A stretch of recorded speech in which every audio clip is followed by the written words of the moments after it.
Oh boy. Princess Catherine's sister-in-law is making headlines and getting people talking for not very nice reasons. Perez Hilton here, and I have some thoughts which I will share after I explain what has been alleged, because I think my thoughts might surprise you. Vanity Fair has just done an expose of the Montecito royals, and they have spoken to dozens of former staffers who worked and some even lived with the two of them. It is stated in the article that one of the reasons that people spoke anonymously to Vanity Fair is because, understandably, they had to sign NDAs, non-disclosure agreements, which prohibits them from speaking to the media about their work for the Sussexes. One of the many employees who spoke with Vanity Fair was actually somebody that worked with them while they had their deal at Spotify. Remember her ill-fated podcast, Archetypes? That person says they had this idea to do a podcast because they knew celebrities did them. However, Harry and Meghan didn't do what celebrities do on podcasts, which is turn on the mic and talk. They wanted a big theme that would explain the world, but they had no ideas.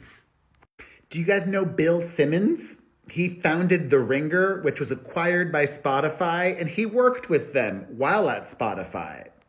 On his own podcast, Bill Simmons says, I have to get drunk one night and tell the story of the Zoom I had with Harry to try and help him with a podcast idea.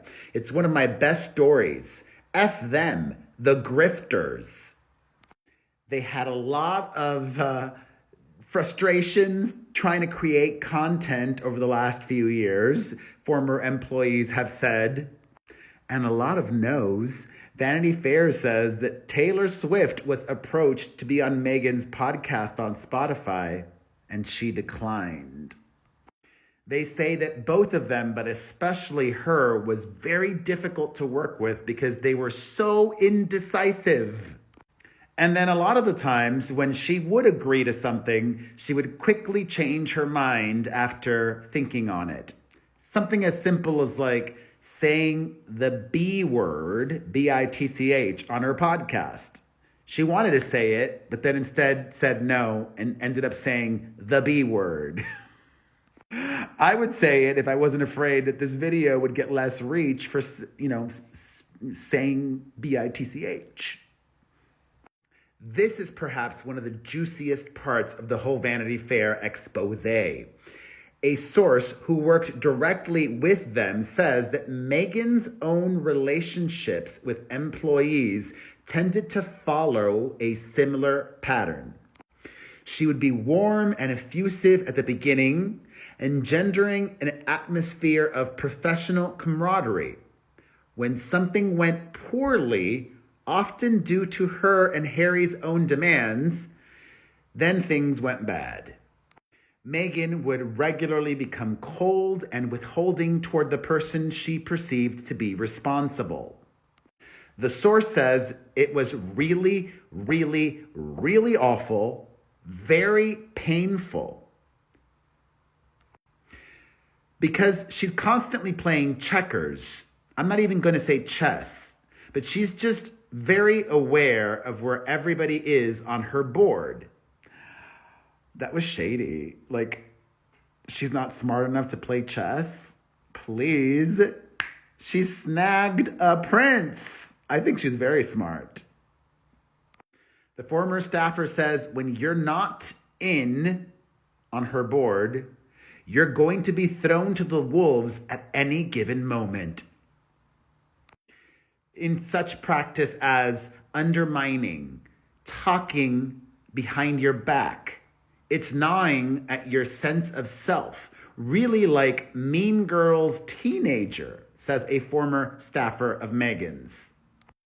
This person had read stories about Meghan bullying palace aides while she was a senior working royal and couldn't imagine such behavior actually happened. After working with her, though, this person realized, oh, Any given Tuesday, this happened. Several former staffers explained that they would often take extended breaks from work to escape scrutiny, or they would just exit their job or undergo long-term therapy after working with Meghan. And now here are my thoughts. I think this was a hit piece. Yeah, I said it. It's fakely fair. Meaning, if you read the article, it's not just negative. There are some positive things. And Vanity Fair is a reputable publication, but they had an agenda. The negative far outweighed the positive by design. These kinds of articles, they're broken down and analyzed. Okay, how many former staffers have we spoken to? How many of them said negative things? How many of them said positive things? I'm sure that people said a lot of positive things, and some of them were included, but they purposefully focused on the negative, I think. But they did it in a smart and strategic way. They're like, all right, it needs to be 65% negative and 35% positive so that we look impartial. We can't look like this is a hit piece. But it was. And I'm not even a fan of these two. I don't like them. I don't dislike them. I'm truly ambivalent. But I do agree with one of the things in the article that they said, which is they're boring. The exact quote was, as one former Spotify employee put it, the thing you're escaping, the palace, the monarchy, is the reason you're compelling. Meaning, without the British royal family, they're boring AF.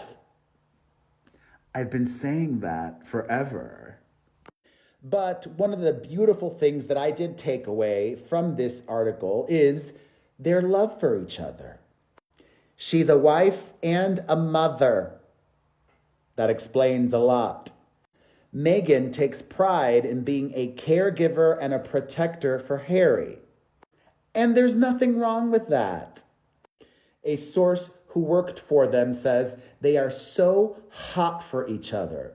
Like, you know how you meet those couples where you're like, the way they're looking at each other, I should probably not be here right now. Aww, I'm very happy for them. Their neighbors, however, in Montecito, don't have negative things to say, but they just don't see them around town. Did you really think these two would be locals? They just spend time with the fellow A-listers in Montecito, Oprah and Katy Perry and everybody else that lives up there. And maybe they will learn from this all and pivot from trying to create content to just business dealings, paid appearances. You know, she does have that American Riviera orchard or whatever the heck it's called, where she's going to try to sell us jams and jellies and who knows what else. And maybe, just maybe, her upcoming With Love Meghan Netflix Martha Stewart type show will be a hit. Do you think it will? What are your thoughts on her being a mean girl boss? Thoughts on anything else that I shared? Let me know in the comments section.